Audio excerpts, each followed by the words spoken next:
Connect होने लगा। नमस्कार। तो आज आपकी कथा नटी पढ़ रही है भीष्म साहनी, हमारे समय के एक बेहद महत्वपूर्ण कथाकार भीष्म साहनी की कालजयी कृति चीफ की दावत। देखिए ये कृतियां कैसे हमारे समय तक चली आती हैं और ऐसा लगता है कि ये तो अभी भी कहीं घट रहा हो सकता है, इस रूप में ना सही तो उस रूप में। तो चलिए पढ़ते हैं चीफ की दावत। आज मिस्टर श्यामनाथ के घर चीफ की दावत थी। श्यामनाथ और उनकी धर्मपत्नी को पसीना पोंछने की फुर्सत न थी। पत्नी ड्रेसिंग गाउन पहने, उलझे हुए बालों का जूड़ा बनाए, मुंह पर फैली हुई सुर्खी और पाउडर को मले, और मिस्टर श्यामनाथ सिगरेट पर सिगरेट फूंकते हुए चीजों की फहरिस्त हाथ में थामे एक कमरे से दूसरे कमरे में आ जा रहे थे। आखिर 5 बजते बजते तैयारी मुकम्मल होने लगी। कुर्सियां, मेज, तिपाइयां, नैपकिन, फूल सब बरामदे में पहुंच गए। ड्रिंक का इंतजाम बैठक में कर दिया गया। अब घर का फालतू सामान अलमारियों के पीछे और पलंगों के नीचे छिपाया जाने लगा। तभी श्यामनाथ के सामने सहसा एक अड़चन खड़ी हो गई। मां का क्या होगा? इस बात की ओर न उनका और न उनकी कुशल गृहिणी का ध्यान गया था। मिस्टर श्यामनाथ श्रीमती की ओर घूमकर अंग्रेजी में बोले, माताई का क्या होगा? श्रीमती काम करते करते ठहर गई और थोड़ी देर तक सोचने के बाद बोली, इन्हें पिछवाड़ी इनकी सहेली के घर भेज दो। रात भर बेशक वहीं रहें, कल आ जाएंगे। श्यामनाथ सिगरेट मुंह में रखे सिकुड़ी आंखों से श्रीमती के चेहरे की ओर देखते हुए पल भर सोचते रहे। फिर सिर हिलाकर बोला, नहीं, मैं नहीं चाहता कि उस बुढ़िया का यहां आना जाना फिर से शुरू हो जाए। पहले ही बड़ी मुश्किल से बंद किया है। माताजी से कहे कि जल्दी ही खाना खा के शाम को ही अपनी कोठरी में चली जाएं। मेहमान 8 बजे तक आएंगे और इससे पहले अपने काम से वे निपट लें। सुझाव ठीक था, दोनों को पसंद आया, मगर फिर सहसा श्रीमती बोल उठी, और जो वो सो गई और नींद में खर्राटे लेने लगी, साथ ही तो बरामदा है, वहीं तो लोग खाएंगे खाना। तो इन्हें कह देंगे अंदर से दरवाजा बंद कर लें, मैं बाहर से ताला लगा दूंगा। या माताई को कह देता हूं कि अंदर जाकर सोए नहीं, बैठी रहें, और क्या। और जो सो गई तो डिनर का क्या मालूम कब तक चले। 11 बजे तक तो तुम ड्रिंक ही करते रहते हो। श्यामनाथ कुछ खींच उठे, हाथ झटकते हुए बोले, अच्छी भली ये भाई के पास जा रही थी, तुमने यूं ही खुद अच्छा बनने के लिए बीच में टांग अड़ा दी। अब यहीं पड़ी हैं। वाह, तुम माँ और बेटों की बातों में मैं क्यों बुरी बनूं? तुम जानो और वे जाने। मिस्टर श्यामनाथ चुप रहे। यह मौका बहस का ना था, समस्या का हल ढूंढने का था। उन्होंने घूमकर मां की कोठरी की ओर देखा। कोठरी का दरवाजा बरामदे में खुलता था। बरामदे की ओर देखते हुए झट से बोले, मैंने सोच लिया है। और फिर उन्हीं कदमों मां की कोठरी के बाहर जा खड़े हुए। मां दीवार के साथ एक चौकी पर बैठी, दुपट्टे में मुंह से लपेटे माला जप रही थी। सुबह से तैयारी होती देख मां का दिल भी धड़क रहा था। बेटे के दफ्तर का बड़ा साहब घर पर आ रहा है, सारा काम सुबीते से चल जाए, बस और क्या चाहिए। माताई, आज तुम खाना जल्दी खा लेना, मेहमान लोग 7:30 बजे तक आ जाएंगे। मां ने धीरे से मुख पर से दुपट्टा हटाया और बेटे को देखते हुए कहा, बेटा, आज मुझे खाना नहीं खाना। तुम तो जानते ही हो, मांस मछली बने तो मैं कुछ खाती नहीं। जैसे भी हो, जो भी हो, अपने काम जल्दी से निपट लेना। अच्छा बेटा। और माँ, हम लोग पहले बैठक में बैठेंगे, उतनी देर तक यहीं बरामदे में बैठना। फिर जब हम यहां आ जाएं तो तुम गुसल खाने के रास्ते बैठक में चली जाना। मां अवाक बेटे का चेहरा देखने लगी, फिर धीरे से बोली, अच्छा बेटा, ऐसे ही करूंगी। और सुनो मां, आज जल्दी नहीं सो जाना। तुम्हारे खर्राटों की आवाज दूर तक आती है, खर्राटे लेने लगती हो। मां लज्जित सी आवाज में बोली, क्या करूं बेटा, मेरे बस की बात नहीं है। जब से बीमारी से उठी हूं, नाक से सांस ली नहीं जाती तो खर्राटे आने लगते हैं। मिस्टर श्यामनाथ ने इंतजाम तो कर दिया, फिर भी उनकी उधेड़ बूंद खत्म नहीं हुई। जो चीफ अचानक उधर आ निकला तो 8-10 मेहमान होंगे, देसी अफसर, उनकी स्त्रियां होंगी, कोई भी गुसल खाने की तरफ जा सकता है। क्षोभ और क्रोध में वे झुंझुलाने लगे। एक कुर्सी को उठाकर बरामदे में कोठरी के बाहर रखते हुए बोले, आओ माता जी, इस पर जरा बैठो तो। मां माला संभालती, पल्ला ठीक करती उठी और धीरे से कुर्सी पर आकर बैठ गई। यूं नहीं, टांगे ऊपर चढ़ा के नहीं बैठा करते, ये खाट थोड़ी है, नीचे करो टांगे। मां ने टांगे नीचे उतार ली और खुदा के वास्ते नंगे पांव ना घूमना, और वो खड़ाऊ पहन करके भी सामने ना आना। किसी दिन तुम्हारी ये घोड़ाऊ उठा करके बाहर फेंक दूंगा, खट खट खट खट, सर पे लगती है मेरे। मां चुप रही। और कपड़े कौन से पहनोगी? जो है वही पहनूंगी, जो कहो पहन लो। मिस्टर श्यामनाथ सिगरेट मुंह में रखे, फिर अधकुली आंखों से मां की ओर देखने लगे और मां के कपड़ों की सोचने लगे। श्यामनाथ हर बात में तरतीब चाहते थे। घर का सब संचालन उनके हाथ में था। खूंटियां कमरों में कहाँ लगाई जाए, बिस्तर कहाँ बिछे, किस रंग के पर्दे लगाए जाए, श्रीमती जी कौन सी साड़ी पहने, मेज किस साइज की हो। श्यामनाथ को चिंता थी कि अगर चीफ का साक्षात मां से हो गया तो कहीं लज्जित न होना पड़े। मां को सिर से पांव तक देखते हुए बोले, तुम सफेद कमीज और सफेद सलवार पहन लो।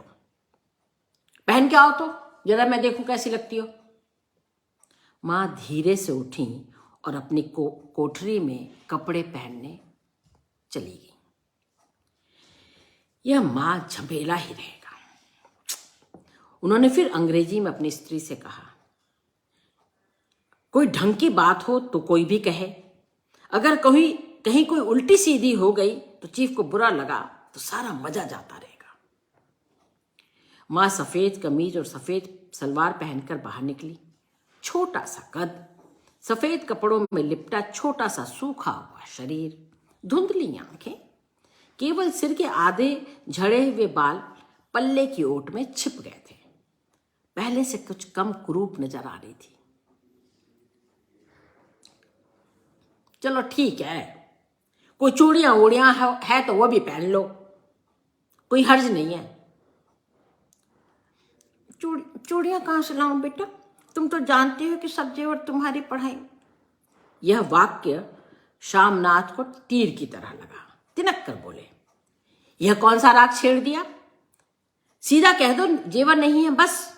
इससे पढ़ाई बढ़ाई का क्या ताल्लुक है? जो जेवर बिका तो कुछ बनकर ही तो आया हूं, निरा लंडूरा तो नहीं लौट गया।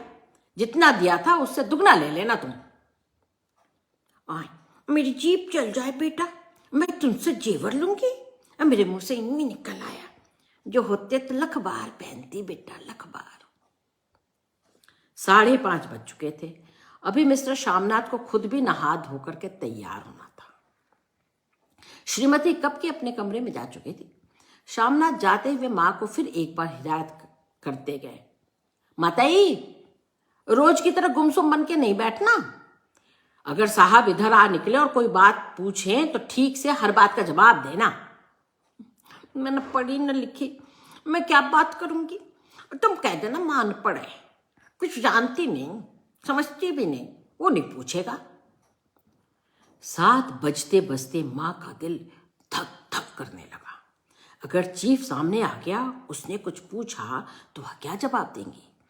अंग्रेज को तो दूर से ही देख करके घबरा उठती थी, ये तो अमरीकी है, न मालूम क्या पूछे और मैं क्या कहूंगी। माँ का जी चाहा कि चुपचाप पिछवाड़े विधवा सहेली के घर चली जाए, मगर बेटे के हुक्म को कैसे टाल सकती थी।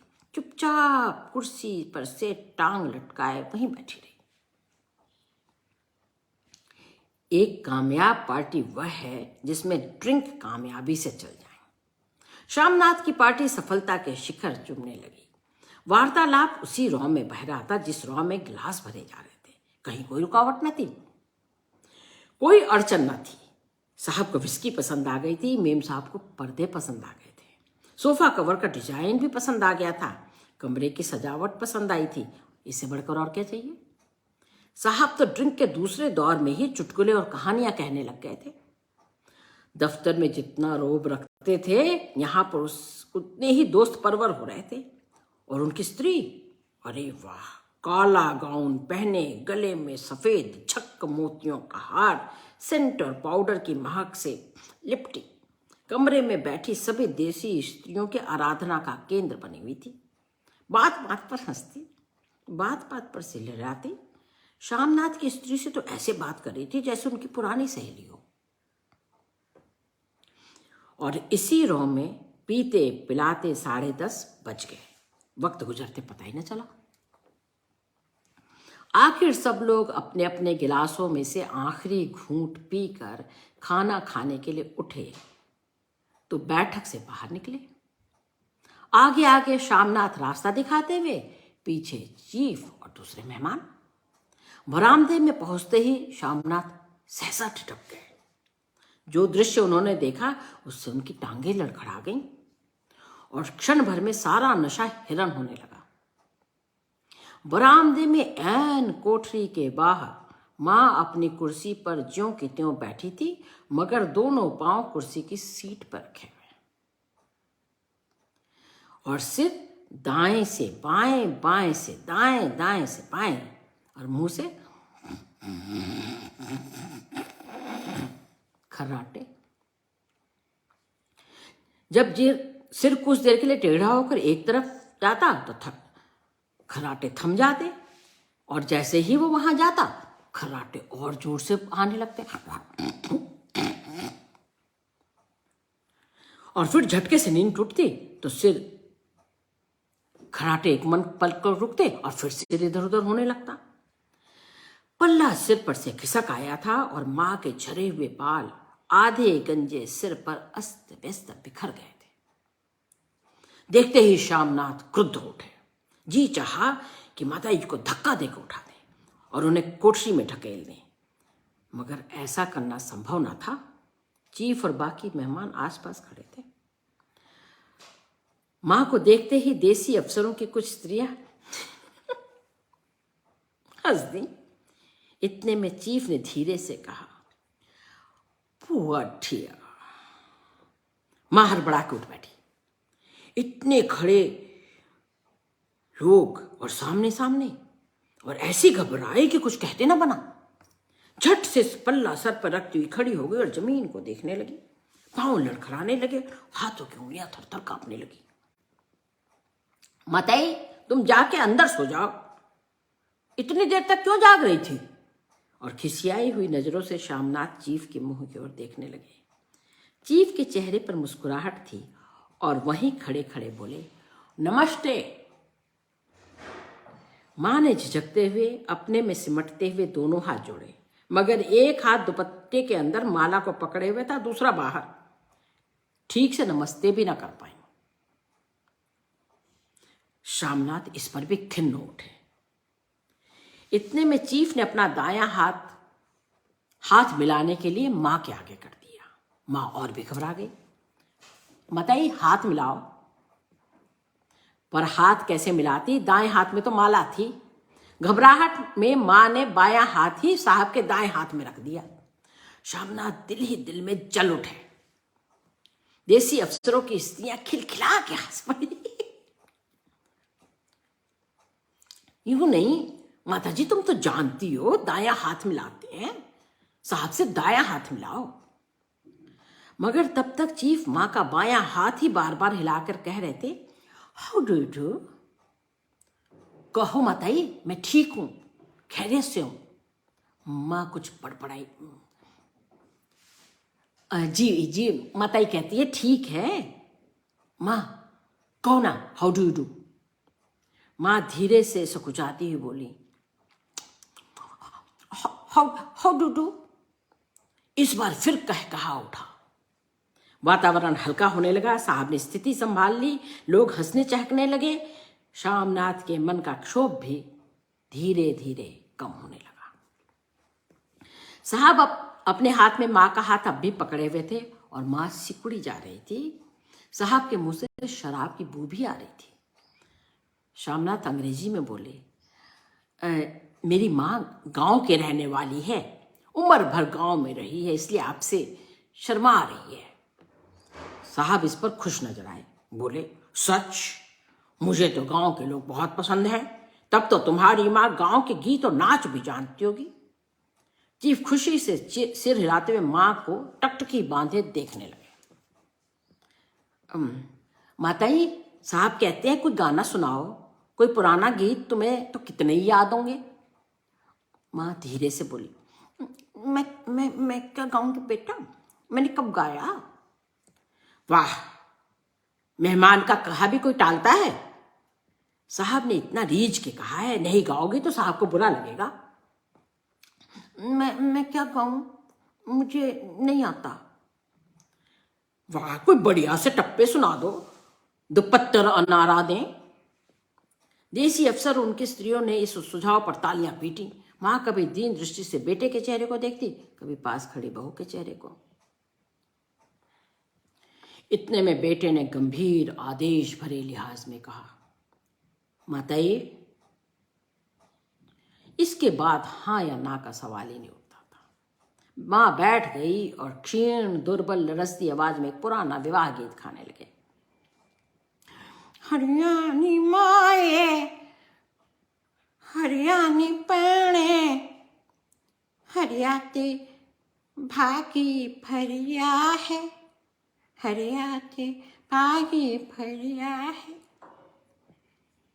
चीफ की पत्नी बोली, माताई गा रही हैं कि हरिया की माँ और हरिया की बहनें, हरिया की माँ और हरिया की बहनें, हरियाणी माए, हरियाणी बहनें, हरिया ते भागी भरिया है। हरिया से ज्यादा भाग्यशाली तो भरिया है। समझाया। साहब खिलखिला के हंस पड़े। देसी स्त्रियां एकदम खिल उठी और 3 पंक्तियां गा के माँ चुप हो गई। हरियाणी माए, हरियाणी पैणे, हरियाते पागी परिया है।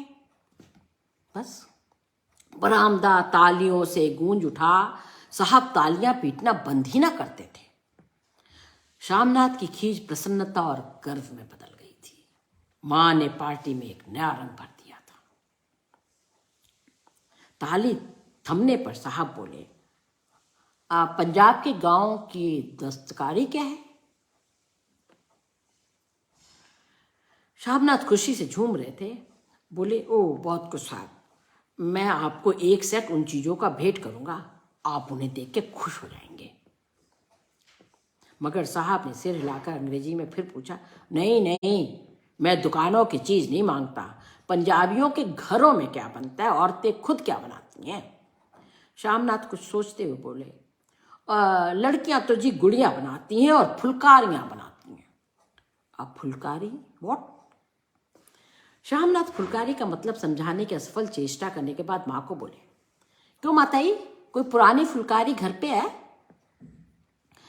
माँ चुपचाप अंदर गई और अपनी पुरानी फुलकारी उठा लाई। साहब बड़ी रुचि से फुलकारी देखने लगे। पुरानी फुलकारी थी, जगह जगह से उसके तागे टूट रहे थे और कपड़ा भी फटने लगा था। साहब की रुचि को देखकर शामनाथ बोले, ये तो फटी हुई है साहब, मैं आपको नई बनवा दूंगा। माताई बना देंगी। क्यों माताई। साहब को फुलकारी पसंद है, इन्हें एक ऐसी फुलकारी बना दोगी ना? माँ चुप रही, फिर डरते डरते धीरे से बोली, अब मेरी नजर कहाँ बेटा, बूढ़ी आंखों से कैसे बनने गई? मगर माँ का वाक्य बीच में तोड़ते हुए श्यामनाथ साहब को बोले, जरूर बना देंगी, आप उसे देखकर खुश होंगे। साहब ने सिर हिलाया, धन्यवाद किया और हल्के हल्के झूमते हुए खाने की मेज की तरफ बढ़ गए। बाकी मेहमान भी उनके पीछे पीछे हो लिए। जब मेहमान बैठ गए और माँ पर से सबकी आंखें हट गईं, तो माँ धीरे से कुर्सी पर से उठी और सबसे नजरें बचाते हुए अपनी कोठरी में चली गई। मगर कोठरी में बैठने की देर थी कि आंखों से छल छल आंसू बहने लगे। वे दुपट्टे से बार बार उन्हें पोंछती, पर वे बार बार उमड़ आते, जैसे बरसों का बांध तोड़कर उमड़ आए हों।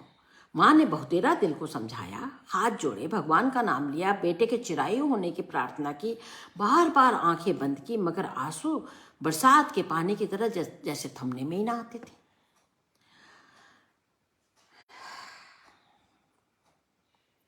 आधी रात का वक्त होगा। मेहमान खाना खाकर एक एक करके जा चुके थे। माँ दीवार से सटकर बैठी, आंखें फाड़े दीवार को देखे जा रही थी। घर के वातावरण में तनाव ढीला पड़ चुका था। मोहल्ले की निस्तब्धता श्यामनाथ के घर पर भी छा चुकी थी। केवल रसोई में प्लेटों के खनकने की आवाज आ रही थी। तभी सहसा माँ की कोठरी का दरवाजा जोर से खटकने लगा। मताई, दरवाजा खोलो। माँ का दिल बैठ गया, हड़बड़ा के उठी। क्या फिर मुझसे गलती हो गई? कितनी देर से तो वे अपने आप को कोस रही थी कि उन्हें नींद क्यों आ गई और वो ऊँधने क्यों लगी। क्या बेटी ने अभी तक माफ नहीं किया? माँ उठी और कांपते हाथों से दरवाजा खोल दिया। दरवाजा खुलते ही श्यामनाथ झूमते हुए आगे बढ़ाए और माँ को आलिंगन में ले लिया। ओ माँ, आज तो तूने रंग ला दिया। साहब तुझसे इतना खुश हुआ कि क्या कहूं तुझे। माँ की छोटी सी काया सिमट कर बेटे के आलिंगन में छिप गई। माँ की आंखों में फिर आंसू आए। उन्हें पोंछती हुई धीरे से बोली, बेटा तुम मुझे हरिद्वार भेज दो, मैं कब से कह रही हूं। श्यामनाथ का झूमना सहसा बंद हो गया और उनकी पेशानी पर फिर तनाव के बल पड़ने लगे। उनकी बाहें माँ के शरीर पर से हट गई। क्या कहा? ये कौन सा राग तुमने फिर से छेड़ दिया हरिद्वार जाने का? श्यामनाथ का क्रोध बढ़ने लगा था। बोलते गए, तुम मुझे बदनाम करना चाहती हो ताकि दुनिया कहे कि बेटा मां को अपने पास भी नहीं रख सकता। नहीं बेटा, तुम अपनी बहू के साथ जैसा मन करे वैसा रहो ना। मैंने अपना खा पहन लिया, अब यहां क्या करूंगी। जो थोड़े दिन जिंदगानी के बाकी है, भगवान का नाम ले लूंगी। तुम मुझे हरिद्वार भेज दो। और तुम चली जाओगी तो फुलकारी कौन बनाएगा? साहब से तुम्हारे सामने ही फुलकारी देने का इकरार किया है ना साहब ने। मेरी तो आंखें भी नहीं है बेटा जो फुलकारी बना सकूं। तुम कहीं और से बनवा लो, बनी बनाई ले लो। तुम मुझे धोखा देके यूं चली जाओगी? मेरा बनता काम बिगाड़ोगी? जानती नहीं साहब खुश होगा तो मुझे तरक्की मिलेगी। मां चुप हो गई, फिर बेटे के मुंह की ओर देखती हुई बोली, क्या तेरी तरक्की होगी? क्या साहब तेरी तरक्की कर देगा? ऐसा कहा उसने? कहा नहीं, मगर देखती नहीं कितना खुश गया है। कहता था जब तेरी माँ फुलकारी बनाना शुरू करेगी तो मैं देखने आऊंगा कि कैसे बनती है। जो साहब खुश हो गया तो मुझे इससे भी बड़ी नौकरी भी मिल सकती है। मैं बड़ा अफसर बन सकता हूँ। माँ के चेहरे का रंग बदलने लगा। धीरे धीरे उनका झुर्रियों भरा मुंह खिलने लगा। आंखों में हल्की हल्की चमक आने लगी। तो तेरी तरक्की हो जाएगी बेटा, तरक्की यूं ही हो जाएगी। साहब को खुश रखूंगा, जो कुछ करेगा तो वो कुछ करेगा, वरना उसकी खिदमत करने वाले और थोड़े हैं, सब लगे हुए। तो मैं बना दूंगी, जैसे बन पड़ेगा बना दूंगी, फुलकारी बना दूंगी मैं। और माँ दिल ही दिल में फिर बेटे के उज्जवल भविष्य की कामनाएं करने लगी। और मिस्टर श्यामनाथ, मैं तुम्हें कल सामान ला करके दे दूंगा, अब तुम सो जाओ, आराम करो, कहते हुए तनिक लड़खड़ाते हुए अपने कमरे की ओर घूम गए। तो ये थी कहानी चीफ की दावत। कैसी लगी बताएं आप लोग, और मेरा चैनल कहूँ एक प्रसंग सब्सक्राइब करना न भूलें। कहानी पर अपने कमेंट्स दें ताकि आपकी कथा नटी उन कमेंट्स को पढ़ करके कुछ नया सीख सके, कुछ और नया आपके सामने प्रस्तुत कर सके।